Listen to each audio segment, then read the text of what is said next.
ಆತ್ಮೀಯ ವಿದ್ಯಾರ್ಥಿಗಳಿಗೆ ಶುಭೋದಯ. ನಾವು ಇಂದು 9ನೇ ತರಗತಿಯ ಗಣಿತ ವಿಭಾಗದ 3ನೇ ಅಧ್ಯಾಯ 3rd ಚಾಪ್ಟರ್ ಯಾವುದಂದರೆ ರೇಖೆಗಳು ಮತ್ತು ಕೋನಗಳು ಎನ್ನುವಂತಹ ಅಧ್ಯಾಯದ ಅಭ್ಯಾಸವನ್ನು ಮಾಡೋಣ. ಇದಕ್ಕಿಂತ ಮುಂಚೆ ಈ ಅಧ್ಯಾಯಕ್ಕೆ ಏನೇನು ಬೇಸಿಕ್ ಪಾಯಿಂಟ್ಸ್ ನಿಮಗೆ ಬೇಕು ಅನ್ನೋದನ್ನು ನೋಡೋಣ. ಮೊದಲಿಗೆ ಸರಳ ರೇಖೆ. ಹೌದಾ, ನಿಮಗೆ ನೋಡಿದ ತಕ್ಷಣ ಐಡೆಂಟಿಫೈ ಆಗುತ್ತೆ ಸರಳ ರೇಖೆ ಯಾವುದು, ಸರಳ ರೇಖೆ ಯಾವುದಲ್ಲ ಅಂಥೇಳಿ. ಆದರೆ ಅದರ ಡೆಫಿನೇಷನ್ ಬೇಕಲ್ಲ. ಹೌದಾ, ಕನಿಷ್ಠ 2 ಬಿಂದುಗಳಿಂದ ರಚಿತವಾದಂತಹ ರೇಖೆಯನ್ನು ನಾವೇನಂತೀವಿ? ಸರಳ ರೇಖೆ. ಫಾರ್ ಎಕ್ಸಾಂಪಲ್, ಇಲ್ಲೊಂದು ಬಿಂದು ಇದೆ, ಇಲ್ಲೊಂದು ಬಿಂದು ಇದೆ. ಹೌದಾ, 2 ಬಿಂದುಗಳಿಂದ ಏನು ಒಂದು ರೇಖೆ ಉಂಟಾಗುತ್ತಲ್ಲ, ಅದಕ್ಕೆ ನಾವೇನಂತೀವಿ? ಸರಳ ರೇಖೆ. ಹೌದಾ, ಸರಳ ರೇಖೆಯನ್ನು ಎಳೆಯೋದಕ್ಕೆ ಕನಿಷ್ಠ ಪಕ್ಷ 2 ಬಿಂದುಗಳಾದರೂ ಬೇಕು ಅಂತ ಹೇಳ್ತೀವಿ. ಎ ಬಿ ಸರಳ ರೇಖೆ ಅಂತ ಹೇಳ್ತೀವಿ. ಈ ಸರಳ ರೇಖೆ ಅನ್ನೋದನ್ನು ನಾವು ಗಣಿತದಲ್ಲಷ್ಟೇ ಅಲ್ಲ, ರೇಖಾಗಣಿತದಲ್ಲಷ್ಟೇ ಅಲ್ಲ, ನಾವು ವಿಜ್ಞಾನ ವಿಭಾಗದಲ್ಲೂ ಕೂಡ ನೋಡ್ತೀವಿ ಸರಳ ರೇಖೆ. ಎಲ್ಲಿ?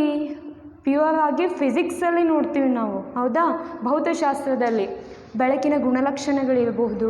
ಫಾರ್ ಎಕ್ಸಾಂಪಲ್, ಸೂರ್ಯನಿಂದ ಹೊರಟ ಬೆಳಕು ಭೂಮಿಯನ್ನು ಹೇಗೆ ತಲುಪುತ್ತೆ ಅಂದರೆ ಸರಳ ರೇಖೆಯಲ್ಲಿ ತಲುಪುತ್ತೆ ಅಂತ ಹೇಳ್ತೀವಿ. ಬೆಳಕಿನ ಚಲನೆಯನ್ನು ವಿವರಿಸೋದಿರ್ಬೋದು, ಬಲದ ದಿಕ್ಕುಗಳನ್ನು ವಿವರಣೆ ಮಾಡೋದಿರ್ಬೋದು. ಇದು ಎಲ್ಲಿ? ಫಿಸಿಕ್ಸಲ್ಲಿ ಅಂತ ನೋಡ್ತೀವಿ, ಭೌತಶಾಸ್ತ್ರ ಅಂತ ನೋಡ್ತೀವಿ. ಹಾಗೆ ಸರಳ ರೇಖೆಯನ್ನು ಸಮಾಂತರ ರೇಖೆಗಳಲ್ಲಿ ನಾವು ರೇಖಾಗಣಿತದ ವಿಭಾಗದಲ್ಲಿ ಬಳಸ್ತೀವಿ. ಯಾವುದು? ಸಮಾಂತರ ರೇಖೆಗಳಿರ್ಬೋದು, ಛೇದಿಸುವ ರೇಖೆಗಳಿರ್ಬೋದು. ಹೀಗೆ ಸರಳ ರೇಖೆಯನ್ನು ಬಳಸ್ತೀವಿ. ಹಾಗಾದರೆ ಸರಳ ರೇಖೆ ಹೇಗುಂಟಾಗುತ್ತಾ ಅಂದರೆ ಕನಿಷ್ಠ 2 ಬಿಂದುಗಳಿಂದ ಸರಳ ರೇಖೆಯನ್ನು ಎಳೆಯಬಹುದು. ಸರಳ ರೇಖೆ ಉಂಟಾಗುತ್ತದೆ ಅಂತ ಹೇಳ್ತೀವಿ. ಸರಳ ರೇಖೆ ಉಂಟಾಗುತ್ತದೆ. ಕನಿಷ್ಠ 2 ಬಿಂದುಗಳಿಂದ ಸರಳ ರೇಖೆ ಉಂಟಾಗುತ್ತದೆ ಅಂತ ಹೇಳ್ತೀವಿ. ಇನ್ನು ನೆಕ್ಸ್ಟು ನಿಮ್ಮ ಅಧ್ಯಾಯದಲ್ಲಿ ಮೂಲ ಪದಗಳು ಮತ್ತು ವ್ಯಾಖ್ಯೆಗಳು ಅಂತ ಕೊಟ್ಟಿದ್ದಾರೆ. ಮೂಲ ಪದಗಳು ಮತ್ತು ವ್ಯಾಖ್ಯೆಗಳು ಅಂತ ನೋಡ್ತೀವಿ. ಅದರಲ್ಲಿ ಮೊದಲನೇದು ಯಾವುದು ಅಂದರೆ ರೇಖಾಖಂಡ. ಮೊದಲನೇದು ಯಾವುದು? ರೇಖಾಖಂಡ ಅಂತ ಹೇಳ್ತೀವಿ. ಏನಿದು ರೇಖಾಖಂಡ? ರೇಖಾಖಂಡ ಅನ್ನೋದು ಸರಳ ರೇಖೆಯ ಒಂದು ಭಾಗ, ಆದರೆ ನಿರ್ದಿಷ್ಟವಾಗಿ 2 ಬಿಂದುಗಳನ್ನು ಹೊಂದಿರುವಂತಹ ಸರಳ ರೇಖೆಯ ಒಂದು ಭಾಗ. ನೋಡಿ, ಫಾರ್ ಎಕ್ಸಾಂಪಲ್, ನಾನೊಂದು ಸರಳ ರೇಖೆ ಹಾಕೋತೀನಿ. ಹೌದಾ, ಸರಳ ರೇಖೆಯನ್ನು ಹಾಕೊಂಡಿದ್ದೀನಿ PQ ಅಂಥೇಳಿ. ಎ ಮತ್ತು ಬಿ. ಹೌದಾ, ಇದನ್ನು ನಾವೇನು ಅನ್ಬೋದು ಅಂದರೆ ರೇಖಾಖಂಡ ಅನ್ಬೋದು. ಎ ಬಿ ರೇಖಾಖಂಡ ಅಂದರೆ ನಿರ್ದಿಷ್ಟವಾಗಿ 2 ಬಿಂದುಗಳಲ್ಲಿ ಅಂತ್ಯವನ್ನು ಹೊಂದಿರುವಂತಹ ಸರಳ ರೇಖೆಯ ಭಾಗವಾಗಿರುವಂತಹ ಒಂದು ಆಕೃತಿಯನ್ನು ನಾವು ರೇಖಾಖಂಡ ಅಂದ್ರೇನು? ನಿರ್ದಿಷ್ಟವಾಗಿ 2 ಅಂತ್ಯ ಬಿಂದುಗಳನ್ನು ಹೊಂದಿರುವಂತಹ ನಿರ್ದಿಷ್ಟವಾಗಿ 2 ಅಂತ್ಯ ಬಿಂದುಗಳನ್ನು ಹೊಂದಿರುವ ಸರಳ ರೇಖೆಯ ಭಾಗ. ಸರಳ ರೇಖೆ ತಾನೇ PQ.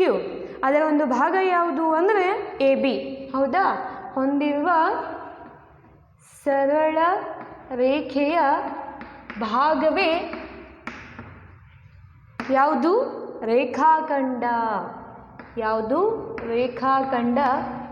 ಫಾರ್ ಎಕ್ಸಾಂಪಲ್, ಉದಾಹರಣೆ AB, ಅದನ್ನು ಈ ರೀತಿ ಸೂಚಿಸ್ತೀವಿ. ಅಂದರೆ ನಿರ್ದಿಷ್ಟವಾಗಿ ಎಂಡನ್ನು ಹೊಂದಿದೆ, ಕೊನೆಯನ್ನು ಹೊಂದಿದೆ ಅಂತ ಅರ್ಥ. ಇನ್ನು ನೆಕ್ಸ್ಟು ಕಿರಣ ಅಂತ ಹೇಳ್ತೀವಿ. ನೆಕ್ಸ್ಟ್ ಸೆಕೆಂಡ್ ಪಾಯಿಂಟ್ ಯಾವುದು? ಕಿರಣ. ಹೌದಾ? ಕಿರಣ ಅಂದರೆ ಏನು? ಒಂದೇ ಒಂದು ಅಂತ್ಯಬಿಂದುವನ್ನು ಹೊಂದಿರುವಂತಹ ಸರಳ ರೇಖೆಯ ಒಂದು ಭಾಗ. ಇಲ್ಲೂ ಸರಳ ರೇಖೆ ತಗೊಂಡಿದ್ದೀವಿ.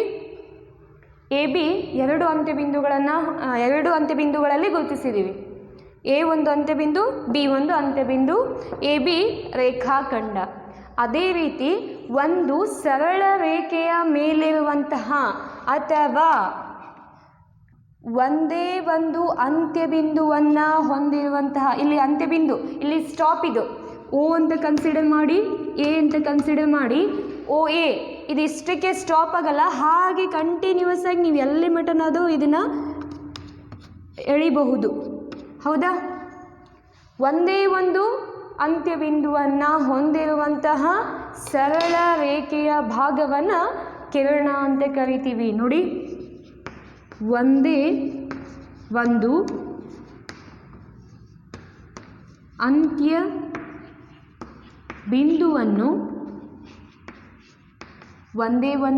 ಬಿಂದುವನ್ನು ಹೊಂದಿರುವ ಸರಳ ರೇಖೆಯ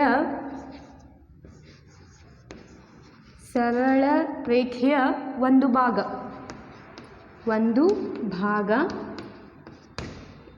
ಭಾಗವನ್ನು ಕಿರಣ ಎನ್ನುವರು, ಅಥವಾ ಭಾಗವೇ ಕಿರಣ ಆಗ್ತಿತ್ತು, ಕಿರಣ ಎನ್ನುವರು. ಹೌದಾ? ನೋಡಿ, ಒಂದೇ ಒಂದು ಅಂತ್ಯಬಿಂದುವನ್ನು ಹೊಂದಿದ್ರೆ ಅದು ಕಿರಣ. ಇನ್ನು ನೆಕ್ಸ್ಟ್ ಬರುತ್ತೆ ಏಕರೇಖಾಗತ ಬಿಂದುಗಳು. ನೆಕ್ಸ್ಟ್ ಪಾಯಿಂಟ್ ಏನು? ಏಕರೇಖಾಗತ ಬಿಂದುಗಳು.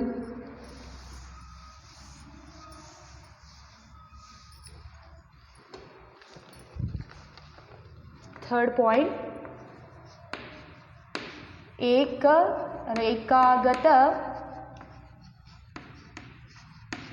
ಬಿಂದುಗಳು ಅಂದರೆ ಸರಳ ರೇಖೆಯಲ್ಲಿ 3 ಅಥವಾ 3ಕ್ಕಿಂತ ಹೆಚ್ಚು ಬಿಂದುಗಳು ಒಂದೇ ಸರಳ ರೇಖೆಯಲ್ಲಿದ್ದರೆ ಅವುಗಳನ್ನು ನಾವು ಏಕರೇಖಾಗತ ಬಿಂದುಗಳು ಅಂತ ಕರಿತೀವಿ.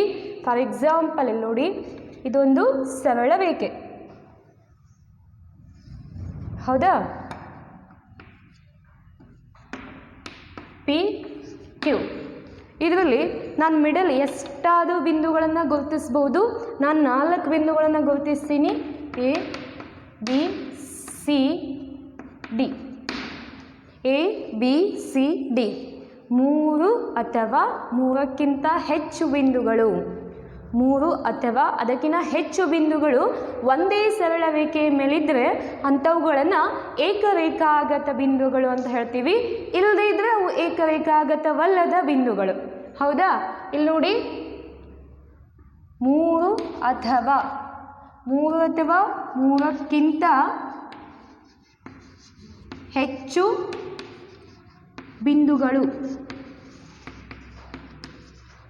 ಹೌದಾ? ಒಂದೇ ಸರಳ ರೇಖೆಯ ಮೇಲಿದ್ದರೆ, ಒಂದೇ ಸರಳ ರೇಖೆಯ ಮೇಲಿದ್ದರೆ ಅವನ್ನು ಅಥವಾ ಅದನ್ನು, ಅವುಗಳನ್ನು ಏನಂತೀವಿ? ಏಕರೇಖಾಗತ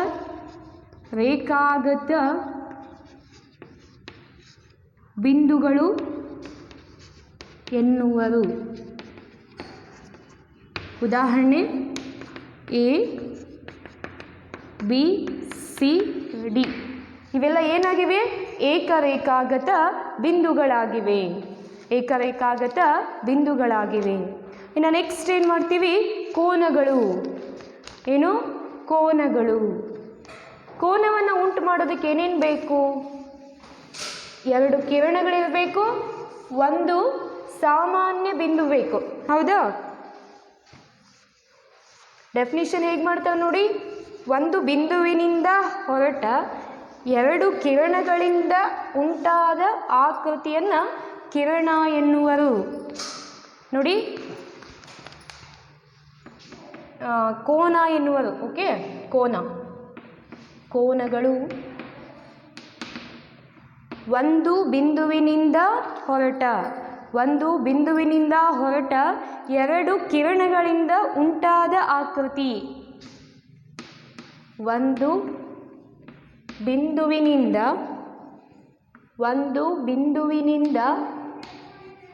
ಹೊರಟ ಎರಡು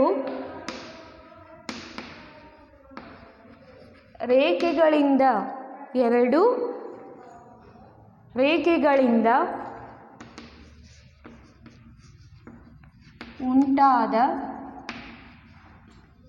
ಆಕೃತಿ.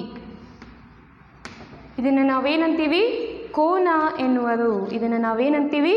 ಕೋನ ಅಂತ ಹೇಳ್ತೀವಿ. ನೋಡಿ, ಒಂದು ಬಿಂದು, ಹೌದಾ? ಸಾಮಾನ್ಯವಾಗಿ ಒಂದು ಸರಳ ರೇಖೆಯನ್ನು ಹೇಳ್ಕೋತೀವಿ. ನಾನು ನಿರ್ದಿಷ್ಟವಾಗಿ ಮೆಜರ್ಮೆಂಟ್ ತಗೊಳ್ತಾ ಇಲ್ಲ. ಹಾಗೆ ಒಂದು ಲಘು ಕೋನವನ್ನು ಹಾಕೊಳ್ಳಿ, ಅಂದಾಜಾಗಿ ಉದಾಹರಣೆಗೆ ಅಂತ ತಗೊಳ್ತೀವಿ, ಹೌದಾ? ಇದು ಒಂದು ಕೋನ AOC, ಕೋನ AOC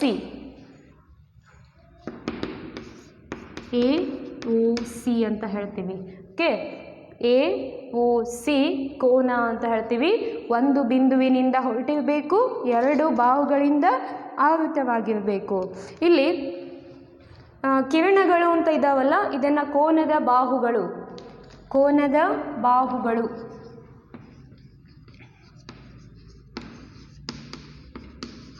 ಯಾವ್ದ್ಯಾವ್ದಿದೆ? OA OC, ಹೌದಾ? ಶೃಂಗಬಿಂದು ಯಾವ್ಯಾವ ಅಂದರೆ AOC. ಶೃಂಗಬಿಂದು ಅಂದರೆ ಅಂತ್ಯಬಿಂದು ಅಂತ ಕನ್ಸಿಡರ್ ಆಗುತ್ತೆ. AOC ಇವುಗಳನ್ನು ನಾವು ಅಂತ್ಯಬಿಂದುಗಳು ಅಂತ ಕನ್ಸಿಡರ್ ಮಾಡ್ತೀವಿ. ಓಕೆ, ಇನ್ನು ನೆಕ್ಸ್ಟ್ ವಿವಿಧ ರೀತಿಯ ಕೋನಗಳು. ನೆಕ್ಸ್ಟ್ ಏನು?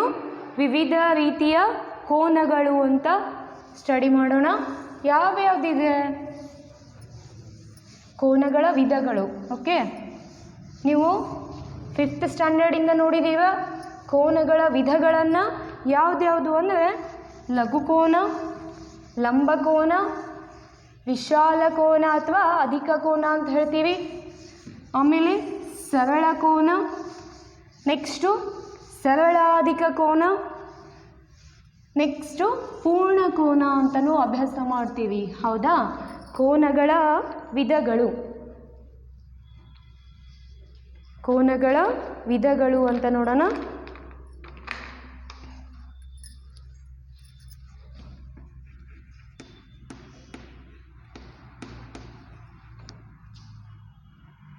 ಅಥವಾ ವಿವಿಧ ಕೋನಗಳು ಅಂದರೆ ಓಕೆ, ವಿವಿಧ ಕೋನಗಳು.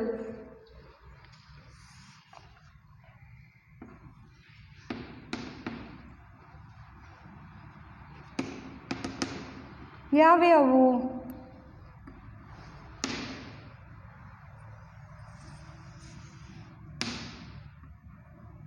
ಓಕೆ, ಮೊದಲನೇದು ಲಘುಕೋನ ಅಂತ ತಗೊಳ್ಳೋಣ. ಮೊದಲನೇದು ಲಘುಕೋನ, ಎರಡನೇದು ಲಂಬಕೋನ, ಮೂರನೇದು ವಿಶಾಲ ಕೋನ ಅಥವಾ ಅಧಿಕ ಕೋನ ಅಂತ ತಗೊಳ್ಳೋಣ.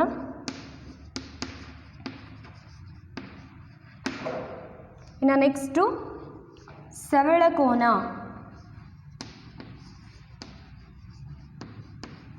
ಆಮೇಲೆ ಸರಳಾಧಿಕ ಕೋನ,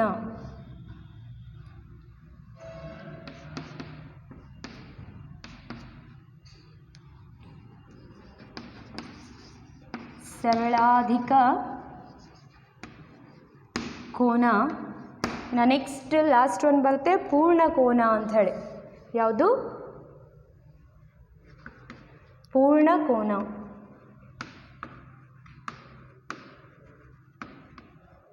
ಡೆಫಿನೇಷನ್ ನಿಮಗೆ ಗೊತ್ತೇ ಇದೆ, ಹೌದಾ? ಏನೇನು ಡೆಫಿನೇಷನ್ನು? ಓಕೆ, ಲಘು ಕೋನ ಅಂದರೆ ಝೀರೋಗಿನ ದೊಡ್ಡದಿರಬೇಕು. ಕೋನದ ಅಳತೆ ಏನಾಗಿರಬೇಕು? ಝೀರೋಗಿಂತ ದೊಡ್ಡದಿರಬೇಕು, ಆದರೆ 90 ಡಿಗ್ರಿಗಿಂತ ಕಡಿಮೆ ಇರಬೇಕು. ಝೀರೋಗಿಂತ ಹೆಚ್ಚಾಗಿರುವ ಆದರೆ 90 ಡಿಗ್ರಿಗಿಂತ ಕಡಿಮೆ ಅಳತೆ ಹೊಂದಿರುವಂತಹ ಕೋನಗಳನ್ನು ಲಘು ಕೋನ ಅಂತ ಹೇಳ್ತೀವಿ. ಎಕ್ಸಾಕ್ಟ್ 90 ಡಿಗ್ರಿ ಹೇಳ್ತಾ ಇದ್ದರೆ ಅದನ್ನು ಲಂಬ ಕೋನ ಅಂತ ಹೇಳ್ತೀವಿ. 90 ಡಿಗ್ರಿಗೆ ಸಮ ಇರುವ ಕೋನ, ಅದಕ್ಕೆ ನಾವೇನಂತೀವಿ ಲಂಬ ಕೋನ. ಇನ್ನು ಅಧಿಕ ಕೋನ ಅಂದರೆ 90ಕ್ಕಿಂತ ಹೆಚ್ಚಿರಬೇಕು, 180ಕ್ಕಿಂತ ಕಡಿಮೆ ಇರಬೇಕು. 90ಕ್ಕಿಂತ ಹೆಚ್ಚು, 180ಕ್ಕಿಂತ ಕಡಿಮೆ. 90ಕ್ಕಿಂತ ಹೆಚ್ಚು, 180ಕ್ಕಿಂತ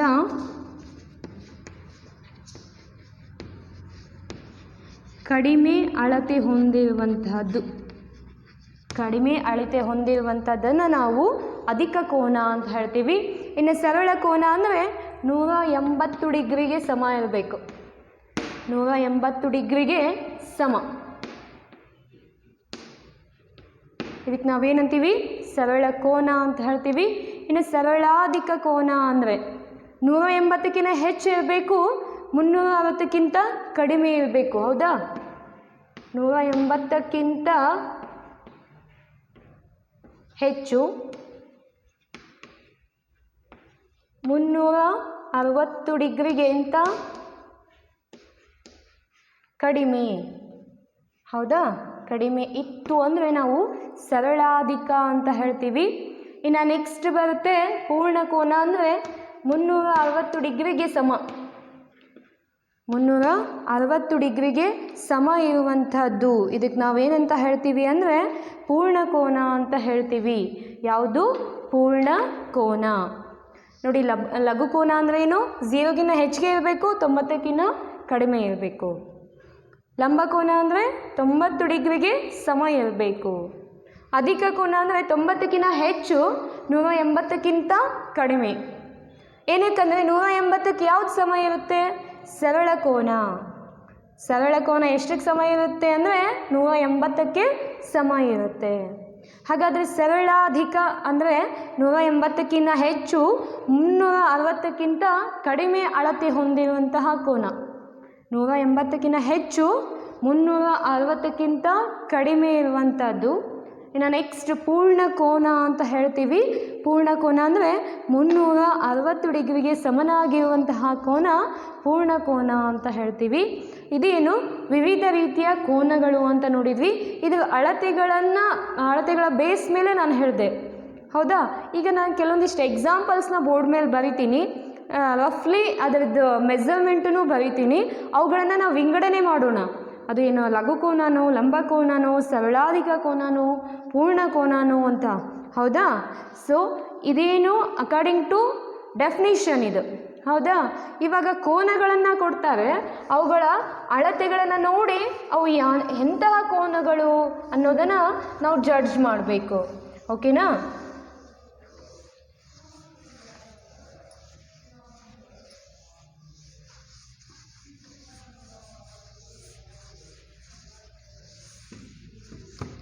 ವಿವಿಧ ಕೋನಗಳು.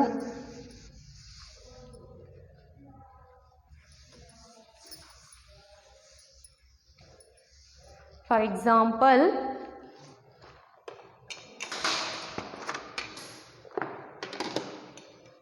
ನಾನು ನಿಮಗೆ ರಫ್ ಎವರೇಜ್ ಕೊಡ್ತಾ ಇದ್ದೀನಿ.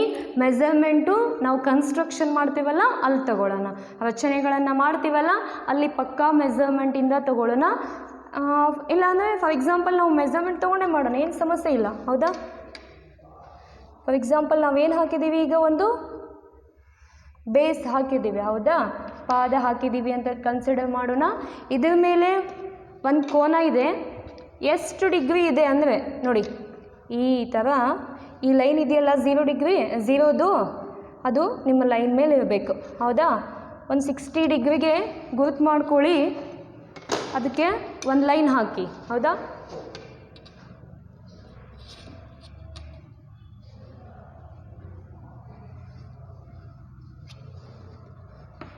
ಎ ಒ ಸಿ ಎಷ್ಟಿತ್ತು ಇದು 60 ಡಿಗ್ರಿ. ಓಕೆನಾ. ಇನ್ನು ಇನ್ನೊಂದು ಕೊಡ್ತಾರೆ,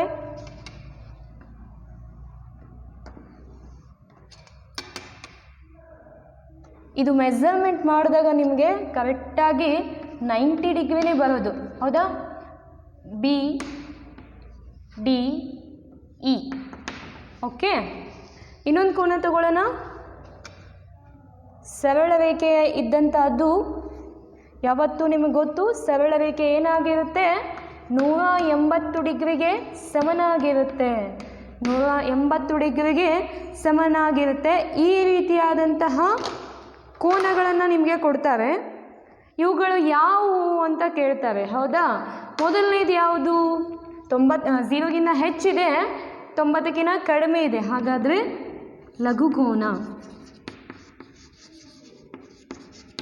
ನೆಕ್ಸ್ಟು ಲಂಬಕೋನ. ನೆಕ್ಸ್ಟು ಏನಿದು, ಸರಳ ಕೋನ. ಗೊತ್ತಾಯ್ತಾ. ಇದೇ ರೀತಿ ಪೂರ್ಣ ಕೋನ ಕೊಡ್ಬೋದು, ಸರಳಾಧಿಕ ಕೋನವನ್ನು ನಿಮಗೆ ಕೊಡ್ಬೋದು. ಇದು ವಿವಿಧ ರೀತಿಯ ಕೋನಗಳು. ಇನ್ನು ನೆಕ್ಸ್ಟು ಪೂರಕ ಕೋನ, ಪರಿಪೂರಕ ಕೋನಗಳು ಅಂತ ಬರುತ್ತೆ. ಬೇಸಿಕ್ ಪಾಯಿಂಟ್ಸ್ ಏನೇನಿದೆ ಅದನ್ನು ಕಂಪ್ಲೀಟಾಗಿ ತಿಳ್ಕೊಂಬಿಡಿ. ಅಂದರೆ ಈ ಚಾಪ್ಟರಲ್ಲ, ನೀವು ರೇಖಾಗಣಿತವನ್ನು, ಜಾಮೆಟ್ರಿ ಎಲ್ಲಿವರೆಗೂ ಅಭ್ಯಾಸ ಮಾಡ್ತೀರಾ ಅಲ್ಲಿವರೆಗೂ ತುಂಬ ಯೂಸ್ ಆಗುತ್ತೆ. ಬೇಸಿಕ್ ಜಾಮೆಟ್ರಿ ಇವತ್ತು ನಾನು ಹೇಳ್ತಾ ಇರೋದು. ಓಕೆ. ಪೂರಕ ಕೋನ. ಎರಡು ಕೋನಗಳಿರ್ತವೆ, ಅವು ಎರಡರ ಅಳತೆ, ಎರಡು ಕೋನಗಳ ಮೊತ್ತ ಅಂತ ಹೇಳ್ತೀವಲ್ಲ, ಎರಡು ಕೋನಗಳ ಮೊತ್ತ 90 ಡಿಗ್ರಿಗೆ ಸಮನಾಗಿದ್ದರೆ ಅವುಗಳನ್ನು ಪೂರಕ ಕೋನ ಅಂತ ಹೇಳ್ತೀವಿ. ಎರಡು ಕೋನಗಳ ಮೊತ್ತ 90 ಡಿಗ್ರಿಗೆ ಸಮನಾಗಿರಬೇಕು. ಹೌದಾ. ಸಮನಾಗಿತ್ತು ಅಂದರೆ ಅದನ್ನು ನಾವೇನಂತ ಹೇಳ್ತೀವಿ, ಪೂರಕ ಕೋನ ಅಂತ ಹೇಳ್ತೀವಿ. ಫಾರ್ ಎಕ್ಸಾಂಪಲ್, ರಫ್ ಆಗಿ ಡೈಗ್ರಾಮ್ ಹಾಕ್ತಾ ಇದ್ದೀನಿ ನಾನು. ಓಕೆ.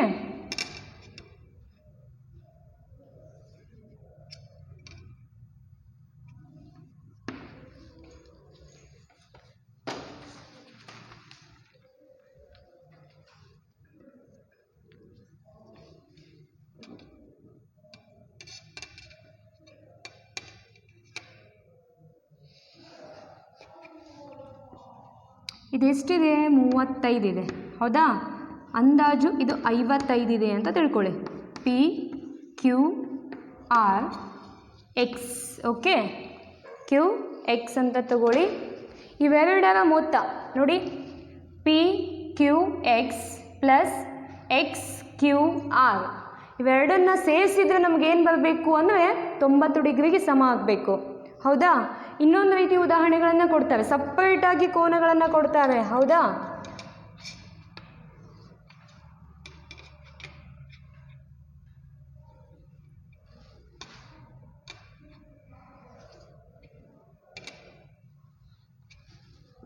ಇದು 40 ಇದೆ, ಇದು 50 ಇದೆ. ಈ ಥರ ನಿಮಗೆ ಕೋನಗಳನ್ನು ಕೊಡ್ತಾರೆ. ಸಪ್ರೇಟಾಗಿಯೂ ಕೊಡ್ಬೋದು ಅಥವಾ ಜಾಯಿನ್ ಮಾಡಿನೂ ಕೊಡ್ಬೋದು. ಇದು A B C P Q R. ಹೌದಾ. ಎರಡನ್ನು ಕೂಡಿಸಿದಾಗ, ಮೊತ್ತ ಮಾಡಿದಾಗ ನನಗೆ ಎಷ್ಟು ಬರಬೇಕಂದ್ರೆ 90 ಡಿಗ್ರಿಗೆ ಸಮ ಇತ್ತಂದರೆ ಅದು ಪೂರಕ ಕೋನ. ಅದೇನು, ಪೂರಕ ಕೋನ ಅಂತ ಹೇಳ್ತೀವಿ. ಇನ್ನು ನೆಕ್ಸ್ಟು ಪರಿಪೂರಕ ಕೋನ. ನೆಕ್ಸ್ಟ್ ಯಾವುದು, ಪರಿಪೂರಕ ಕೋನ. ಹೇಗೆ, 180ಕ್ಕೆ ಸಮ. ಇವಾಗ ನಾವು ಏನು ನೋಡಿದ್ವಿ, 90ಕ್ಕೆ ಸಮ ಇದ್ರದು ಏನಾಗುತ್ತೆ, ಪೂರಕ ಕೋನ. 180ಕ್ಕೆ ಸಮ ಇದ್ರದು ಪರಿಪೂರಕ ಆಗುತ್ತೆ. ಫಾರ್ ಎಕ್ಸಾಂಪಲ್,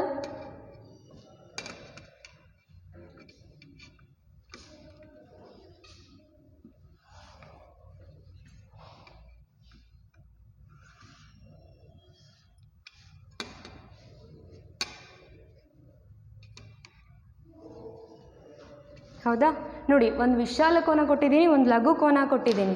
ಹೌದಾ. ಅಧಿಕ ಕೋನ ಅಂದರೆ ಒಂದೇ, ವಿಶಾಲ ಕೋನ ಅಂದರೆ ಒಂದೇ. A B C D E F. ಇದು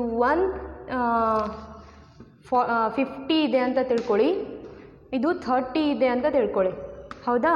ಅಂದಾಜಾಗಿ ನಾನು ಕೊಟ್ಟಿರೋದು, ಮೆಜರ್ಮೆಂಟ್ ತೊಗೊಂಡಿಲ್ಲ, ರಫ್ ಆಗಿ ನಾನು ಕೊಡ್ತಾ ಇದ್ದೀನಿ. ಏನಕ್ಕಂದರೆ ನೀವು ಇದನ್ನು 5th 6th 7th 8th ಸ್ಟ್ಯಾಂಡರ್ಡಲ್ಲೆಲ್ಲ ಅಭ್ಯಾಸ ಮಾಡಿರ್ತೀರ. From 5th onwards this one is knowns to you. Okay, so ಇದೇನು ವಿಶಾಲ ಕೋನ, ಇದು ಲಘು ಕೋನ. ಇವೆರಡರನ್ನು ನಾನು ಮೊತ್ತ ಮಾಡಿದಾಗ ನನಗೆ ಎಷ್ಟು ಬರಬೇಕಂದ್ರೆ 180 ಡಿಗ್ರಿ ಬರಬೇಕು. ಬರುತ್ತಾ ಇಲ್ವಾ? 150 + 30, ಎಸ್ ರೈಟ್, 180. ಇವೆರಡನ್ನು ಮೊತ್ತ ಮಾಡಿದಾಗ ನನಗೆ ಎಷ್ಟು ಬರಬೇಕು? 180 ಬರಬೇಕು. ಎರಡು ಕೋನಗಳ ಮೊತ್ತ ಎಷ್ಟು ಬರಬೇಕು? 180 ಡಿಗ್ರಿಗೆ ಸಮನಾದರೆ, 180 ಡಿಗ್ರಿಗೆ ಸಮ ಆಯಿತು ಅಂದರೆ ಅದನ್ನು ನಾವೇನಂತ ಹೇಳ್ತೀವಿ? ಸಮನಾದರೆ ಅದು ಪರಿಪೂರಕ ಕೋನವಾಗಿರುತ್ತೆ. ಏನಾಗಿರುತ್ತೆ? ಪರಿಪೂರಕ. 90 ಡಿಗ್ರಿಗೆ ಸಮ ಇತ್ತಂದರೆ ಅದು ಪೂರಕ ಕೋನ, 180 ಡಿಗ್ರಿಗೆ ಸಮ ಇತ್ತಂದರೆ ಅದು ಪರಿಪೂರಕ ಕೋನ ಆಗಿರುತ್ತೆ. ಓಕೆನಾ? ಇನ್ನು ನೆಕ್ಸ್ಟು ಪಾರ್ಶ್ವಕೋನ ಅಂತ ಬರುತ್ತೆ. ಏನು? ಪಾರ್ಶ್ವಕೋನ. ಆಮೇಲೆ ಸರಳ ಯುಗ್ಮಗಳು. ಇವಾಗ ಪಾರ್ಶ್ವಕೋನ ಅಂದರೆ ಏನು ಅಂತ ನೋಡೋಣ, ಆಮೇಲೆ ಸರಳ ಯುಗ್ಮಗಳು ಅಂತ ನೋಡೋಣ. ಅದಕ್ಕೆ ಸಂಬಂಧಪಟ್ಟ ಆಧಾರ ಪ್ರತಿಜ್ಞೆಗಳನ್ನು ಅಭ್ಯಾಸ ಮಾಡೋಣ. ಆಧಾರ ಪ್ರತಿಜ್ಞೆಗಳು. ಓಕೆ, ಪಾರ್ಶ್ವಕೋನ ಅಂತ ತಗೊಳ್ತೀವಿ.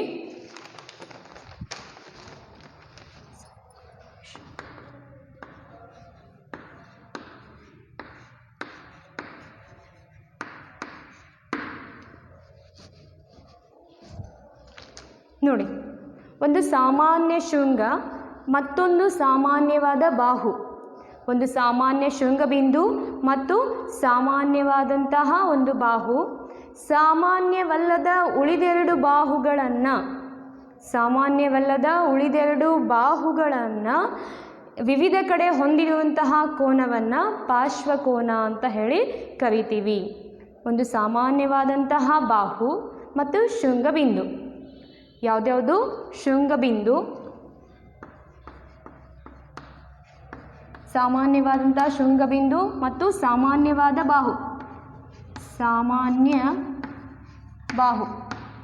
ಈ ಸಾಮಾನ್ಯ ಬಾಹು ಏನಿದೆಯಲ್ಲ, ಸಾಮಾನ್ಯವಲ್ಲದ ಬಾಹುಗಳನ್ನು ವಿವಿಧ ಕಡೆ ಹೊಂದಿದ್ದವೆ, ಅಂಥವುಗಳನ್ನು ಪಾರ್ಶ್ವಕೋನ ಅಂತ ಹೇಳಿ ಕರಿತೀವಿ. ಒಂದು ಸಾಮಾನ್ಯ ಶೃಂಗ, ಒಂದು ಸಾಮಾನ್ಯ ಬಾಹು. ಸಾಮಾನ್ಯವಲ್ಲದ ಎರಡು ಬಾಹುಗಳನ್ನು ವಿವಿಧ ಕಡೆ ಹೊಂದಿದ್ದರೆ ಕೋನಗಳು ಪಾರ್ಶ್ವಕೋನಗಳಾಗಿರುತ್ತವೆ. ಒಂದು ಸಾಮಾನ್ಯ ಅಂತ ಕನ್ಸಿಡರ್ ಮಾಡೋಣ. ಒಂದು ಸಾಮಾನ್ಯ ಶೃಂಗಬಿಂದು, ಒಂದು ಸಾಮಾನ್ಯ ಬಾಹು.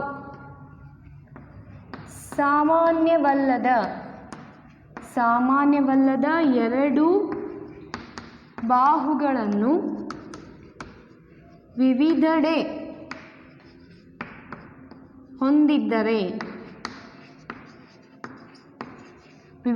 ಹೊಂದಿದ್ದರೆ ಕೋನಗಳು ಏನಾಗಿರುತ್ತವೆ? ಪಾರ್ಶ್ವಕೋನಗಳಾಗಿರುತ್ತವೆ. ಕೋನಗಳು ಪಾರ್ಶ್ವಕೋನಗಳಾಗಿರುತ್ತವೆ. ನೋಡಿ, ಒಂದು ಸಾಮಾನ್ಯವಾದಂಥ ಶೃಂಗಬಿಂದು ಇರಬೇಕು, ಮತ್ತೇನಿರಬೇಕಂದ್ರೆ ಸಾಮಾನ್ಯವಾದಂಥ ಬಾಹು ಇರಬೇಕು. ಹೌದಾ? ಸಾಮಾನ್ಯವಾದಂಥ ಬಿಂದು ಅಂತ ತಗೊಳ್ಳಿ. ಓಕೆ,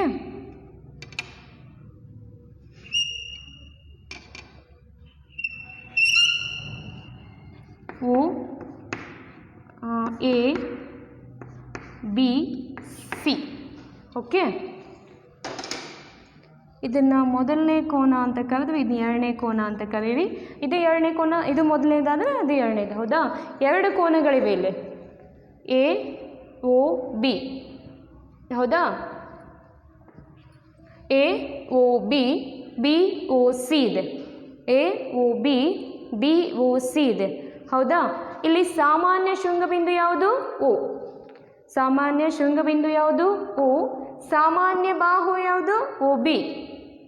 ಸಾಮಾನ್ಯವಲ್ಲದ ಎರಡು ಬಾಹುಗಳು ವಿವಿಧೆಡೆ ನೋಡಿ, ಒಂದೇ ಕಡೆ ಇದ್ರೆ ಈ ಥರ ಒಂದೇ ಸರಳ ರೇಖೆ ಅಂತ ಹೇಳ್ತೀವಿ, ಹೌದಾ? ಸರಳ ರೇಖೆಯಲ್ಲಿದ್ದರೆ ಅದು ಸರಳ ಯುಗ್ಮ ಆಗ್ತೈತಿ, ಹೌದಾ? ಇಲ್ಲಿ ಸರಳ ಯುಗ್ಮ ಬರಲ್ಲ. ಪಾರ್ಶ್ವಕೋನ ಅಂದ್ರೇನು? ವಿವಿಧ ಕಡೆಗೆ. ಸಾಮಾನ್ಯ ಶೃಂಗಬಿಂದು, ಸಾಮಾನ್ಯ ಬಾಹು, ಹೌದಾ? ಈ ಸಾಮಾನ್ಯ ಬಾಹುವಿನ ವಿವಿಧೆಡೆ ಸಾಮಾನ್ಯವಲ್ಲದ ಬಾಹುಗಳು, ಇದು ಸಾಮಾನ್ಯ ಅಲ್ಲ. ಏನಕ್ಕೆ ಸಾಮಾನ್ಯ ಅಲ್ಲ ಅಂದರೆ ನೋಡಿ, A O B, B O C, ಇಲ್ಲಿ ಕಾಮನ್ ಸಾಮಾನ್ಯ ಬಾಹು ಯಾವುದು? ಓ ಬಿ, ಹೌದಾ? ಹಾಗಾಗಿ ಸಾಮಾನ್ಯ ಬಾಹು ಸಾಮಾನ್ಯವಲ್ಲದ ಬಾಹುಗಳನ್ನು ವಿವಿಧೆಡೆ ಅಂದರೆ ಬೇರೆ ಕಡೆ ಹೊಂದಿದ್ದರೆ ಅದನ್ನು ನಾವು ಏನಂತ ಕೋನಗಳು, ಆ ಕೋನಗಳು ಏನಾಗಿರ್ತಾವು? ಪಾರ್ಶ್ವಕೋನಗಳಾಗಿರ್ತಾವು. For example A O B, B O C ಇವೇನು? ಪಾರ್ಶ್ವಕೋನಗಳು. ಏನಾಗಿರುತ್ತೆ? ಪಾರ್ಶ್ವಕೋನಗಳಾಗಿರುತ್ತೆ. ನೋಡಿ, A O B, B O C ಏನಾಗಿವೆ? ಪಾರ್ಶ್ವಕೋನಗಳಾಗಿವೆ. ಹಾಗಾದರೆ ಪಾರ್ಶ್ವಕೋನಗಳ ಡೆಫಿನಿಷನ್ ಏನು? ಒಂದು ಸಾಮಾನ್ಯ ಬಿಂದು ಇರಬೇಕು, ಸಾಮಾನ್ಯ ಬಾಹು ಇರಬೇಕು. ಆ ಸಾಮಾನ್ಯ ಬಾಹು ಸಾಮಾನ್ಯವಲ್ಲದ ಉಳಿದೆರಡು ಬಾಹುಗಳನ್ನು ವಿವಿಧೆಡೆ ಹೊಂದಿದ್ದರೆ ಕೋನಗಳು ಪಾರ್ಶ್ವಕೋನಗಳಾಗಿರುತ್ತೆ. ಕೋನಗಳೇನಾಗಿರುತ್ತೆ? ಪಾರ್ಶ್ವಕೋನಗಳಾಗಿರುತ್ತೆ ಅಂತ ಹೇಳ್ತೀವಿ. ಇನ್ನು ನೆಕ್ಸ್ಟು ಸರಳ ಯುಗ್ಮಗಳು. ನಾವು ಎಕ್ಸಸೈಸ್ ಅಭ್ಯಾಸವನ್ನು ಬಿಡಿಸ್ಬೇಕಾದ್ರೆ ನೇರವಾಗಿ ಕಾರಣ ಹೇಳ್ತೀವಿ, ಪಾರ್ಶ್ವಕೋನಗಳಾಗಿವೆ, ಸರಳ ಯುಗ್ಮಗಳಾಗಿವೆ, ಹೌದಾ? ಹಾಗಾದರೆ ನಮಗೆ ಅದು ಡೆಫಿನಿಷನ್ ಗೊತ್ತಿರಬೇಕು. ಅಲ್ಲಿ ಕಾರಣ ಕೊಡೋದಕ್ಕಾದರೂ ನಮಗೆ ಇಲ್ಲೇನೋ ಡೆಫಿನಿಷನ್ ಗೊತ್ತಿರಬೇಕು. ಹೈಸ್ಕೂಲಲ್ಲಿ ಅಂದರೆ 9th to 10th ಮ್ಯಾಕ್ಸಿಮಮ್ ನಿಮಗೆ ಏನು ಮಾಡಿದ್ದಾರೆ? ಜಾಮೆಟ್ರಿನೇ ಇದೆ ಸಿಲೆಬಸ್, ಹೌದಾ? ಅಪ್ಲಿಕೇಶನ್ ಆಫ್ ಜಾಮೆಟ್ರಿ ಇದೆ, ಪ್ಯೂರ್ ಜಾಮೆಟ್ರಿ ಇದೆ. ಹಾಗಾಗಿ ನಿಮಗೆ ಪ್ಯೂರ್ ಬೇಸಿಕ್ ಗೊತ್ತಿರಬೇಕು. ನೆಕ್ಸ್ಟ್ ಪಾಯಿಂಟ್ ಯಾವುದು ಅಂದರೆ ಸರಳ ಯುಗ್ಮಗಳು.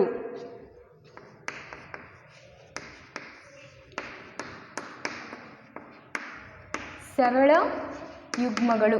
ಓಕೆ, ಪಾರ್ಶ್ವಕೋನಗಳ ಮೊತ್ತ 180ಕ್ಕೆ ಸಮನಾಗಿದ್ದರೆ ಸಾಮಾನ್ಯವಲ್ಲದ ಬಾಹುಗಳು ಸರಳ ರೇಖೆಯನ್ನು ಉಂಟು ಮಾಡಿದರೆ ಅಂತ ಹೇಳ್ತಾರೆ, ಹೌದಾ? ನೋಡಿ, ನಮಗೆ ಪಾರ್ಶ್ವಕೋನಗಳು ಅನ್ನೋದನ್ನು ಹಿಂದಿನ ಕಾನ್ಸೆಪ್ಟಲ್ಲಿ ನೋಡಿದ್ವಿ. ಈಗ ಫಸ್ಟಿಗೆ ನಮಗೆ ಏನು ಕ್ಲಿಯರ್ ಆಯಿತು? ಪಾರ್ಶ್ವಕೋನಗಳು ಕ್ಲಿಯರ್ ಆಯಿತು. ಇವಾಗ ನೋಡ್ತಾ ಇರೋದು ಸರಳ ಯುಗ್ಮ. ಅಂದರೆ ನಾವು ಬೇಸಿಕ್ ಪಾಯಿಂಟ್ ಇಲ್ಲಿ ಯಾವುದು ಕನ್ಸಿಡರ್ ಮಾಡಿದ್ವಿ? ಪಾರ್ಶ್ವಕೋನ, ಹೌದಾ?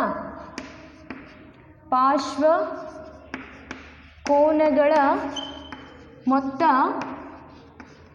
180ಕ್ಕೆ ಸಮನಾಗಿದ್ದರೆ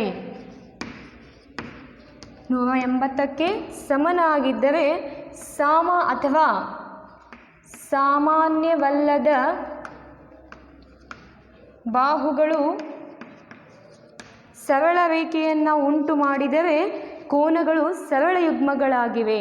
ಸಾಮಾನ್ಯವಲ್ಲದ ಬಾಹುಗಳು ಸರಳ ರೇಖೆಯನ್ನು ಉಂಟು ಮಾಡಿದರೆ ಸರಳ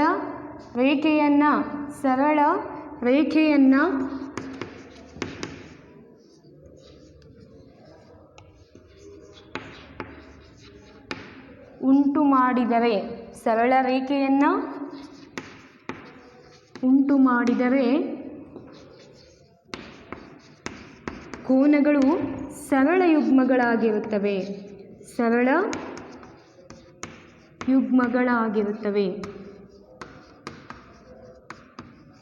ಆವಾಗಲೇ ಪಾರ್ಶ್ವಕೋನಗಳ ಮೊತ್ತ ನಾವು 180ಕ್ಕೆ ಸಮ ಅಂತ ನಾವು ತಗೊಂಡಿದ್ದಿಲ್ಲ.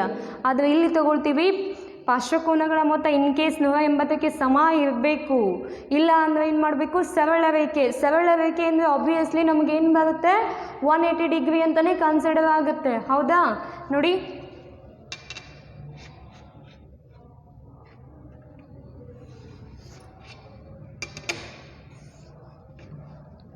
A O B C ಅಲ್ಲೇನಾಗಿತ್ತು? ಸಾಮಾನ್ಯವಾದಂಥ ಬಾಹುವಿನ ವಿವಿಧ ಕಡೆ ಏನಾಗಿತ್ತು? ಬಾಹುಗಳು ಬಂದಿತ್ತು. ಇಲ್ಲಿ ಹಾಗಲ್ಲ, ಸರಳ ರೇಖೆಯನ್ನು ಉಂಟು ಮಾಡ್ತಾ ಇದೆ. ಮೊದಲನೇ ಕೋನ, ಎರಡನೇ ಕೋನ, ಹೌದಾ? ಎ ಓ ಬಿ ಕೋನ A O B plus B O C which is equal to A O C and it is nothing but 180 ಅಂತ ಕನ್ಸಿಡರ್ ಆಗುತ್ತೆ. ಹೌದಾ? 180 ಏನಕ್ಕೆ? ಸರಳ ರೇಖೆ ಇತ್ತು ಅಂದರೆ ನಾವು ಆವಾಗಲೇ ಕೋನಗಳ ವಿಧಗಳನ್ನು ನೋಡಿದ್ದೀವಿ. ಏನಾಗಿತ್ತು? ಸರಳ ರೇಖೆ ಅಂದರೆ 180ಕ್ಕೆ ಸಮನಾಗಿತ್ತು. ಹೌದಾ? ಸರಳ ಯುಗ್ಮಗಳು ಅಂತ ನೋಡ್ತೀವಿ. ಇನ್ನು ನೆಕ್ಸ್ಟು ಶೃಂಗಾಭಿಮುಖ ಕೋನಗಳು ಅಂತ ನೋಡ್ತೀವಿ. ಶೃಂಗಾಭಿಮುಖ ಕೋನಗಳು, ಛೇದಿಸುವ ರೇಖೆಗಳು, ಸಮಾಂತರ ರೇಖೆಗಳು ಅಂತ ನೋಡ್ತೀವಿ. ಆಮೇಲೆ ಆಧಾರ ಪ್ರತಿಜ್ಞೆಗಳಿಗೆ ಹೋಗ್ತೀವಿ. ನೆಕ್ಸ್ಟ್ ಪಾಯಿಂಟು ಶೃಂಗಾಭಿಮುಖ ಕೋನಗಳು.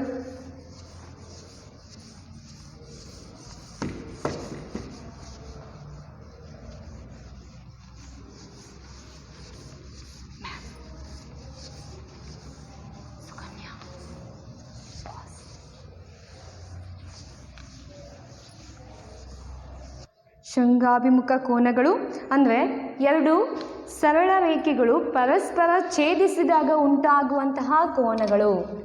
ಎರಡು ಸರಳ ರೇಖೆಗಳು ಪರಸ್ಪರ ಛೇದಿಸಿದಾಗ, ನೋಡಿ ಎ ಬಿ ಸಿ ಡಿ ಪರಸ್ಪರ ಛೇದಿಸಿದೆ. ಇಲ್ಲೇನು ಉಂಟಾಗುತ್ತಲ್ಲ ಆ ಕೋನ, ಇದನ್ನು ಓ ಅಂತ ಕನ್ಸಿಡರ್ ಮಾಡಿದರೆ ಎ ಒ ಡಿ ಸಮ ಇದೆ ಸಿ ಒ ಬಿಗೆ. ಏನಕ್ಕಂದರೆ ಯಾವಾಗಲೂ ಶೃಂಗಾಭಿಮುಖ ಕೋನಗಳೇನಾಗಿರುತ್ತೆ? ಪರಸ್ಪರ ಸಮನಾಗಿರುತ್ತೆ. ಹೌದಾ? ಇದು ಸಮ, ಇದಕ್ಕೆ ಇದು ಸಮ. ಅಂದರೆ ಎ ಒ ಡಿ ಸಮ ಇರುತ್ತೆ ಕೋನ ಸಿ ಒ ಬಿಗೆ. ಹಾಗೆ ಸಿಮಿಲರ್ಲಿ ಅಂತ ತಗೋತೀವಿ, ಎ ಒ ಸಿ ಸಮ ಇದೆ ಡಿ ಒ ಬಿ ಕೋನಕ್ಕೆ. ಏನಕ್ಕಂದರೆ ಶೃಂಗಾಭಿಮುಖ ಕೋನಗಳು ಅಂತ. ಶೃಂಗಾಭಿಮುಖ ಕೋನ ಅಂದ್ರೇನು? ಎರಡು ಸರಳ ರೇಖೆಗಳು ಎ ಬಿ ಮತ್ತು ಸಿ ಡಿ ಏನು ಮಾಡಿವೆ? ಪರಸ್ಪರ ಛೇದಿಸಿವೆ ಅಂತ ಹೇಳ್ತೀವಿ. ಇವುಗಳು ಕೋನಗಳ ವಿಧಗಳಾಗಿವೆ. ಇನ್ನು ನೆಕ್ಸ್ಟ್ ಇನ್ನೊಂದು 2 ಪಾಯಿಂಟ್ ಇದೆ, ಛೇದಿಸುವ ರೇಖೆಗಳು ಮತ್ತು ಸಮಾಂತರ ರೇಖೆಗಳು. ಎರಡು ಸರಳ ರೇಖೆಗಳು ಪರಸ್ಪರ ಛೇದಿಸಿದರೆ ಅವು ಛೇದಿಸುವ ರೇಖೆಗಳು. ಛೇದಿಸುವ ರೇಖೆಗಳು. ಹೌದಾ? ಎರಡು ಸರಳ ರೇಖೆಗಳು ಪರಸ್ಪರ ಛೇದಿಸಿದರೆ ಅವಕ್ಕೆ ನಾವೇನಂತ ಕರಿತೀವಿ ಅಂದರೆ ಛೇದಿಸುವಂತಹ ರೇಖೆಗಳು. ಇಲ್ಲಿ ನಾನು ಕೋನಗಳ ಬಗ್ಗೆ ಮಾತಾಡಿದೆ, ಇಲ್ಲೇನು ಮಾಡ್ತಾ ಇದ್ದೀನಿ? ರೇಖೆಗಳ ಬಗ್ಗೆ ಮಾತಾಡ್ತಾ ಇದ್ದೀನಿ. ಸರಳ ರೇಖೆಗಳು ಏನು ಮಾಡ್ತಾ ಇವೆ? ಛೇದಿಸಿವೆ. ಹಾಗಾಗಿ ಇಂತಹ ಸರಳ ರೇಖೆಗಳನ್ನು ಛೇದಿಸುವ ರೇಖೆಗಳು ಅಂತ ಕನ್ಸಿಡರ್ ಮಾಡ್ತೀವಿ. ಇನ್ನು ನೆಕ್ಸ್ಟು ಸಮಾಂತರ ರೇಖೆಗಳು. ಸಮಾಂತರ ರೇಖೆಗಳು.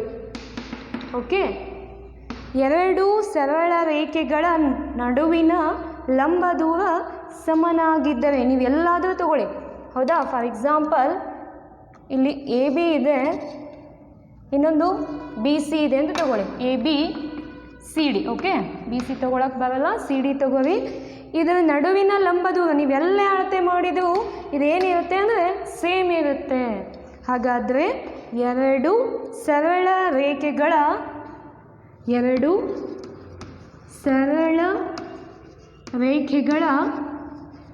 ನಡುವಿನ ಲಂಬ ದೂರ ಸಮನಾಗಿದ್ದರೆ ಅವು ಸಮಾಂತರ ರೇಖೆಗಳು. ಪ್ಯಾರಲಲ್ ಲೈನ್ಸ್ ಅಂತ ಹೇಳ್ತೀವಿ, ಸಮಾಂತರ ರೇಖೆಗಳು. ಇಲ್ಲೇನು ಡೆಫಿನೇಷನ್ನು? ಎರಡು ಸರಳ ರೇಖೆಗಳು ಛೇದಿಸಿದರೆ, ಎರಡು ಸರಳ ರೇಖೆಗಳು ಛೇದಿಸಿದರೆ ಅವು ಛೇದಿಸುವ ರೇಖೆಗಳು ಅಂತ ಹೇಳ್ತೀವಿ. ಓಕೆನಾ? ಇನ್ನು ನೆಕ್ಸ್ಟು ಆಧಾರ ಪ್ರತಿಜ್ಞೆ ಅಂತ ನೋಡೋಣ. ಆಧಾರ ಪ್ರತಿಜ್ಞೆ ಇದು 8th ಸ್ಟ್ಯಾಂಡರ್ಡಲ್ಲೂ ಬಂದಿದೆ. ಏನಿದು? ಆಧಾರ ಪ್ರತಿಜ್ಞೆ ಮತ್ತು ಸ್ವಯಂ ಸಿದ್ಧಗಳು ಅಂತ ನೋಡ್ತೀವಿ. ಯೂಕ್ಲಿಡ್ ಅವರಿಂದ ಇವನ್ನ ನಾವು ತಗೊಳ್ತೀವಿ.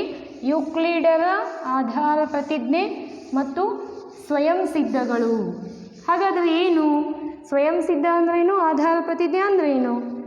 ಸ್ವಯಂ ಸಿದ್ಧ ಅಂದರೆ ಗಣಿತ ಮತ್ತು ವಿಜ್ಞಾನ, ಹೌದಾ, ಎರಡಕ್ಕೂ, ಅದು ಗಣಿತ ಇರ್ಬೋದು ವಿಜ್ಞಾನ ಇರ್ಬೋದು, ಅವೆರಡಕ್ಕೂ ಪ್ರಶ್ನಿಸದೇ ಒಪ್ಪಿಕೊಳ್ಳುವಂತಹ ಹೇಳಿಕೆಗಳನ್ನು ಅನ್ವಯ ಮಾಡೋದನ್ನು ನಾವು ಸ್ವಯಂ ಸಿದ್ಧಗಳು ಅಂತ ಹೇಳ್ತೀವಿ. ಅದು ವಿಜ್ಞಾನ ಇರ್ಬೋದು ಗಣಿತ ಇರ್ಬೋದು, ಅಲ್ಲಿ ನಾವು ಹೇಳಿಕೆಗಳನ್ನು ಕೊಡ್ತೀವಲ್ಲ, ಕೆಲವೊಂದು ಹೇಳಿಕೆಗಳನ್ನು ನಾವೇನು ಮಾಡ್ತೀವಿ ಅಂದರೆ ಪ್ರಶ್ನೆ ಮಾಡೋದಿಲ್ಲ. ಯಾಕೆ ಅಂತ ಕೇಳಲ್ಲ. ಫಾರ್ ಎಕ್ಸಾಂಪಲ್, ಸಮ ಭಾಗಗಳನ್ನು ಕೂಡಿಸಿದಾಗ ಅದರ ಮೊತ್ತನೂ ಸಮನಾಗಿರುತ್ತೆ ಅಂತ ಹೇಳ್ತೀವಿ. For example 2 + 2 = 4. ನಾವು ಕ್ವಶನ್ ಮಾಡಲ್ಲ ಏನಕ್ಕೆ ಅಂತ. ಈ ರೀತಿ ಕೆಲವು ಹೇಳಿಕೆಗಳನ್ನು, ಹೌದಾ, ಈ ರೀತಿ ಕೆಲವು ಹೇಳಿಕೆಗಳನ್ನು ನಾವು ಪ್ರಶ್ನಿಸದೇ ಒಪ್ಪಿಕೊಳ್ತೀವಿ. ಪ್ರಶ್ನಿಸದೇ ಒಪ್ಪಿಕೊಳ್ಳುವಂತಹ ಗಣಿತ ಮತ್ತು ವಿಜ್ಞಾನಕ್ಕೆ ಅನ್ವಯಿಸಬಹುದಾದಂತಹ ಹೇಳಿಕೆಗಳನ್ನು ನಾವು ಸ್ವಯಂ ಸಿದ್ಧಗಳು ಅಂತ ಕರೆದ್ವಿ. ಆದರೆ ಪ್ಯೂರ್ ಆಗಿ ರೇಖಾಗಣಿತಕ್ಕೆ ಮಾತ್ರ ಅನ್ವಯ ಆಗುವಂತಹ ಹೇಳಿಕೆಗಳನ್ನು, ಪ್ರಶ್ನಿಸದೇ ಒಪ್ಪಿಕೊಳ್ಳುವಂತಹ ಕೆಲವು ಹೇಳಿಕೆಗಳನ್ನು ನಾವು ಪ್ಯೂರ್ ರೇಖಾಗಣಿತಕ್ಕಷ್ಟೇ ಯಾವಾಗ ಸೀಮಿತಗೊಳಿಸ್ತೀವಿ ಅಂಥವುಗಳನ್ನು ನಾವು ಆಧಾರ ಪ್ರತಿಜ್ಞೆ ಅಂತ ಹೇಳ್ತೀವಿ. ಆಧಾರ ಪ್ರತಿಜ್ಞೆಗಳು. ಓಕೆ, ಆಧಾರ ಪ್ರತಿಜ್ಞೆಗಳು. ಅದರಲ್ಲಿ ಮೊದಲನೇದು ಏನು ಹೇಳಿದ್ದಾರೆ ನೋಡಿ, ಒಂದು ಸರಳ ರೇಖೆಯ ಮೇಲೆ ಒಂದು ಕಿರಣ ನಿಂತಾಗ ಉಂಟಾಗುವ ಪಾರ್ಶ್ವಕೋನಗಳು ಸರಳ ಯುಗ್ಮಗಳಾಗಿವೆ ಅಥವಾ 180 ಡಿಗ್ರಿಗೆ ಸಮನಾಗಿವೆ. ಒಂದು ಸರಳ ರೇಖೆಯ ಮೇಲೆ ಒಂದು ಸರಳ ರೇಖೆ ಹಾಕೋತೀವಿ, ಅದರ ಮೇಲೆ ಒಂದು ಒಂದು ಕಿರಣ ನಿಂತ್ಕೊಳ್ಳುತ್ತೆ, ಹೌದಾ, ಆವಾಗ ಉಂಟಾಗುವಂಥ ಪಾರ್ಶ್ವಕೋನಗಳು 180ಕ್ಕೆ ಸಮನಾದರೆ, ಹೌದಾ, 180ಕ್ಕೆ ಸಮನಾಗುತ್ತವೆ ಅಂತ ಮೊದಲನೇ ಆಧಾರ ಪ್ರತಿಜ್ಞೆ ಹೇಳುತ್ತೆ. ಆ್ಯಕ್ಚುಲಿ ನಾವು ಪಾರ್ಶ್ವಕೋನಗಳನ್ನು ಮೊತ್ತ 180 ಅಂತ ಕನ್ಸಿಡರ್ ಮಾಡಿಲ್ಲ, ನಾವು ಮಾಡಿರೋದಲ್ಲಿ ಸರಳ ಯುಗ್ಮಗಳಲ್ಲಿ, ಹೌದಾ. ಈಗ ನೋಡಿ, AOCD, ಹೌದಾ, ಇಲ್ಲಿ ಪಾರ್ಶ್ವಕೋನಗಳಂತಲೇ ಅವ್ರು ಹೇಳಿದ್ದಾರೆ. If AOC, angle AOC plus angle COD which is equal to 180 ಆಯಿತು ಅಂದರೆ, ಇದು ಮೊದಲನೇ ಆಧಾರ ಪ್ರತಿಜ್ಞೆ. ಇವೆರಡು ಪಾರ್ಶ್ವಕೋನಗಳಾಗಿರುತ್ತೆ ಅಂತ ಹೇಳ್ತಾರೆ. ಆ್ಯಕ್ಚುಲಿ ಪಾರ್ಶ್ವಕೋನಗಳನ್ನು 180ಕ್ಕೆ ಅಂತ ನಾವು ತಗೊಂಡಿಲ್ಲ, ಹೌದಾ. ಒಂದು ಸರಳ ರೇಖೆಯ ಮೇಲೆ ಒಂದು ಕಿರಣ ನಿಂತಾಗ, ಸರಳ ರೇಖೆಯ ಮೇಲೆ ಕಿರಣ ನಿಂತಾಗ ಉಂಟಾಗುವ ಪಾರ್ಶ್ವಕೋನಗಳು AOC COD ಇವುಗಳು ಏನಾಗಿರುತ್ತೆ ಅಂದರೆ ಪಾರ್ಶ್ವಕೋನಗಳಾಗಿರ್ತವು. ಇದರ ಮೊತ್ತ 180ಕ್ಕೆ ಸಮ ಅಂತ ಹೇಳಿದ್ದಾರೆ. ಆ್ಯಕ್ಚುಲಿ ಇದು ನಮ್ಮ ಡೆಫಿನೇಷನನ್ನು, ಪಾರ್ಶ್ವಕೋನಗಳ ಡೆಫಿನೇಷನ್ಗೆ ಅನ್ವಯ ಆಗೋದಿಲ್ಲ, ಹೌದಾ. ಅಲ್ಲಿ ಏನಾಗಿತ್ತು, ಪಾರ್ಶ್ವಕೋನಗಳ 180 ಅಂತ ನಾವು ಕನ್ಸಿಡರ್ ಮಾಡಿಲ್ಲ, ಸರಳ ಯುಗ್ಮಗಳಲ್ಲಿ ತೊಗೊಂಡಿದ್ದೀವಿ. ಆದರೆ ಆಧಾರ ಪ್ರತಿಜ್ಞೆಯಲ್ಲಿ ಇದನ್ನು ನಾವು ಕ್ವಶನ್ ಮಾಡೋಕ್ಕಾಗಲ್ಲ. ಯಾಕಂದರೆ ಫಸ್ಟಿಗೆ ಸರಳ ರೇಖೆ ಅಂತ ಹೇಳಿಬಿಟ್ಟಿದ್ದಾರೆ. ನಮಗೆ ಗೊತ್ತು, ಅಂಡರ್ಸ್ಟುಡ್, ಅದು ಏನಂದರೆ ಸರಳ ರೇಖೆ ಅಂತ ಕನ್ಸಿಡರ್ ಆದಾಗ ಕೋನ ಯಾವಾಗಲೂ 180ಕ್ಕೆ ಸಮ. ಹಾಗಾದರೆ ಆಧಾರ ಪ್ರತಿಜ್ಞೆ 1 ಸರಿಯಾಗಿದೆ, ಕ್ವಶನ್ ಮಾಡೋಕ್ಕೆ ಬರಲ್ಲ, ಸೊ ಆಧಾರ ಪ್ರತಿಜ್ಞೆ. ಇನ್ನು ನೆಕ್ಸ್ಟು ಎರಡನೇದು ಆಧಾರ ಪ್ರತಿಜ್ಞೆ 2 ಏನು ಹೇಳಿದ್ದಾರೆ, ಎರಡು ಪಾರ್ಶ್ವಕೋನಗಳ ಮೊತ್ತ 180 ಆದರೆ ಆ ಕೋನಗಳ ಸಾಮಾನ್ಯವಲ್ಲದ ಬಾಹುಗಳು ಸರಳ ರೇಖೆಯನ್ನು ಉಂಟು ಮಾಡುತ್ತೆ.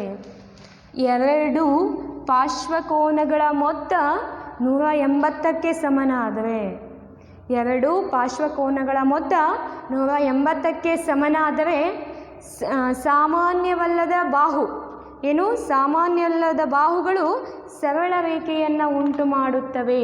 ನಾವು ಪಾರ್ಶ್ವಕೋನಗಳು ಅಂತ ತಗೊಂಡಾಗ, ಹೌದಾ, ಸಾಮಾನ್ಯ ಬಾಹು ಬಂದಿತ್ತು ABC. ಸಾಮಾನ್ಯ ಬಾಹು ಯಾವುದಿಲ್ಲಿ?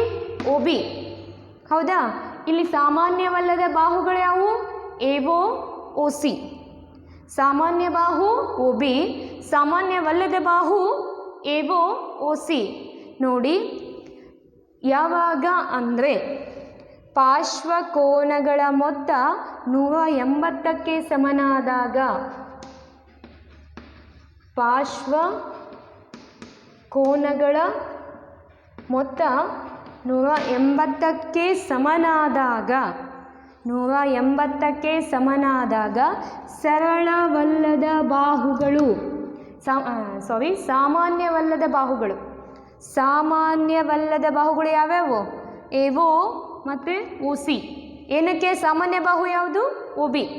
ಹೌದಾ? ಅದು ಬಿಟ್ಟರೆ ಎ ಒ ಮತ್ತು ಒ ಸಿ ಏನಿವು ಸಾಮಾನ್ಯವಲ್ಲದ ಬಾಹುಗಳು ಏನಾಗಿರುತ್ತೆ ಅಂದರೆ ಸರಳ ರೇಖಾಗತವಾಗಿ ಬಂದುಬಿಡುತ್ತೆ ಅಂತ ಹೇಳ್ತಾರೆ. ಹೌದು.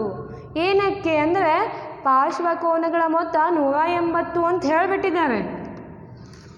ಪಾರ್ಶ್ವಕೋನಗಳ ಮೊತ್ತ ಏನಾಗಿದೆ ಇಲ್ಲಿ 180 ಅಂತ ಕನ್ಸಿಡರ್ ಮಾಡಿದಾಗ ನಮ್ಮ ಡೈಗ್ರಾಮ್ ಈ ರೀತಿ ಚೇಂಜ್ ಆಗುತ್ತೆ. ಆ್ಯಕ್ಚುಲಿ ಪಾರ್ಶ್ವಕೋನಗಳನ್ನು ಈ ಥರ ಬರುತ್ತೆ. ನಾವಿಲ್ಲಿ 180 ಡಿಗ್ರಿನ ಮಾತಾಡೋದಿಲ್ಲ, ಕನ್ಸಿಡರ್ ಮಾಡಲ್ಲ. ಬಟ್ ಇನ್ ಕೇಸ್ ಅದು ಕನ್ಸಿಡರ್ ಆಗುತ್ತೆ ಅಂದರೆ ಸಾಮಾನ್ಯವಲ್ಲದ ಬಾಹುಗಳು ಕಂಪಲ್ಸರಿ ಏನಾಗಿರಬೇಕು ಅಂದರೆ ಸರಳ ರೇಖೆಯನ್ನು ಉಂಟು ಮಾಡಬೇಕು.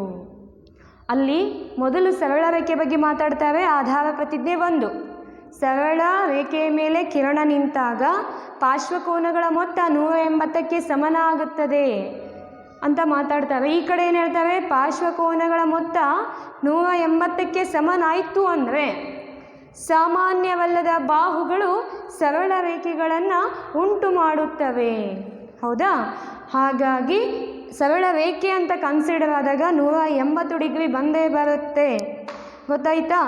ಆಧಾರ ಪ್ರತಿಜ್ಞೆ 1 ಮತ್ತು 2 ಸರಳ ಯುಗ್ಮ ಆಧಾರ ಪ್ರತಿಜ್ಞೆಗಳು ಅಂತ ಹೇಳ್ತೀವಿ. ಆಧಾರ ಪ್ರತಿಜ್ಞೆ 1 ಮತ್ತು ಆಧಾರ ಪ್ರತಿಜ್ಞೆ 2 ನಾವೇನಂತ ಹೇಳ್ತೀವಿ? ಸರಳ ಯುಗ್ಮ ಆಧಾರ ಪ್ರತಿಜ್ಞೆಗಳು. ಏನಂತ ಕನ್ಸಿಡರ್ ಆಗುತ್ತೆ? ಸರಳ ಯುಗ್ಮ ಆಧಾರ ಪ್ರತಿಜ್ಞೆಗಳು 1 ಮತ್ತು 2 ಸರಳ ಯುಗ್ಮ ಆಧಾರ ಪ್ರತಿಜ್ಞೆಗಳು. ಸರಳ ಯುಗ್ಮ ಆಧಾರ ಪ್ರತಿಜ್ಞೆಗಳು ಅಂತ ಕನ್ಸಿಡರ್ ಮಾಡ್ತೀವಿ. ಇನ್ನು ನೆಕ್ಸ್ಟು ಪ್ರಮೇಯವನ್ನು ನೋಡೋಣ. ಅದನ್ನು ನೆಕ್ಸ್ಟ್ ವಿಡಿಯೋದಲ್ಲಿ ನೋಡೋಣ. ನಾವು ಇವತ್ತಿನ ಕ್ಲಾಸಲ್ಲಿ ಏನೇನು ನೋಡಿದ್ದೀವಿ? ಇವತ್ತಿನ ಕ್ಲಾಸ್ನಲ್ಲಿ ಬೇಸಿಕ್ ಪಾಯಿಂಟ್ಸನ್ನು ನೋಡಿದ್ದೀವಿ. ಸರಳ ರೇಖೆ ಅಂದ್ರೇನು, ಹೌದಾ? ಆಮೇಲೆ ಕೋನ ಅಂದ್ರೇನು, ಕೋನಗಳ ವಿವಿಧ ಕೋನಗಳು ಯಾವ್ಯಾವು, ಅವುಗಳ ಅಳತೆಗಳ ಮೇಲೆ ನಾವು ಅವುಗಳನ್ನು ಹೇಗೆ ವರ್ಗೀಕರಣ ಮಾಡ್ತೀವಿ, ಛೇದಿಸುವ ರೇಖೆಗಳಾವು, ಸಮಾಂತರವಾದಂತಹ ರೇಖೆಗಳಾವು, ಆಮೇಲೆ ಆಧಾರ ಪ್ರತಿಜ್ಞೆಗಳಾವು ಅಂತ ನೋಡಿದ್ವಿ. ಸರಳ ಯುಗ್ಮ ಆಧಾರ ಪ್ರತಿಜ್ಞೆಗಳನ್ನು ಕೂಡ ನಾವು ಇವತ್ತು ನೋಡಿದ್ವಿ. ಓಕೆನಾ? ಮುಂದೆ ಪ್ರಮೇಯಗಳು ಬರ್ತವೆ, ಸ್ವಲ್ಪ ಸಾರ್ಟ್ ಎಕ್ಸಾಂಪಲ್ ಇದೆ, ಆಮೇಲೆ ಅಭ್ಯಾಸಕ್ಕೆ ಹೋಗೋಣ. ಹಾಗಿದ್ರೆ ಇಂದಿನ ಗೃಹಪಾಠ ಏನಂದರೆ ಇವತ್ತಿನ ಹೇಳಿದಂತಹ ಬೇಸಿಕ್ ಪಾಯಿಂಟ್ಸನ್ನು ಬರೆದು ತೆಗಿಬೇಕು. ಓಕೆನಾ? ಧನ್ಯವಾದಗಳು.